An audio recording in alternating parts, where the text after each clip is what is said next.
The Samsung Galaxy Z Fold 6 is set to be launched in less than 3 weeks, and as usual, a slew of fresh details are emerging.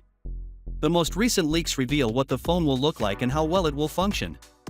First, My Smart Price discovered a Geekbench ad for an unlocked US Z Fold 6.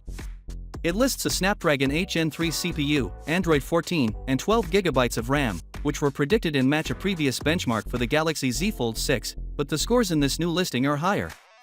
The Samsung Galaxy Z Fold 6 achieved a single-core score of 2,257 and a multi-core score of 6,903. This exceeds the prior test scores of 1,964 for single-core and 6,619 for multi-core, indicating a significant improvement. Because the hardware stated is the same, the improved scores are most likely due to the phone being more tuned as it approaches release, or simply because benchmark scores fluctuate across testing. The Samsung Galaxy Z Fold 5 averages a single-core score of 1,940 and a multi-core score of 5,119 on Geekbench, so these results look good in any case. The most recent Galaxy Z Fold 6 scores outperform the Samsung Galaxy S24 Ultra's average scores of 2,160 for single-core and 6,746 on multi-core. Aside from the benchmarks, we have an official hands-on look at the Galaxy Z Fold 6 and Z Flip 6, which provide a clearer look at Samsung's foldable phones and show the crease on the inner screen more clearly.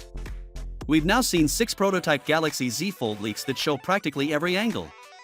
Samsung may have chosen an outdated display to demonstrate the form and size of the phones, but fans are still expecting that the crease will be less obvious when the Galaxy Z Fold and Galaxy Z Flip are completely open. The images also show a black prototype with Samsung crudely stamped on the hinges of both smartphones.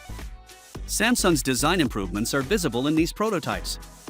Both phones look to have narrower margins around the inside screen, and their overall size and design are marginally better over last year's model. To be honest, the designs exhibited here for Samsung's foldable smartphones are unsurprising. It seems that Samsung has no plans to make significant alterations to this range.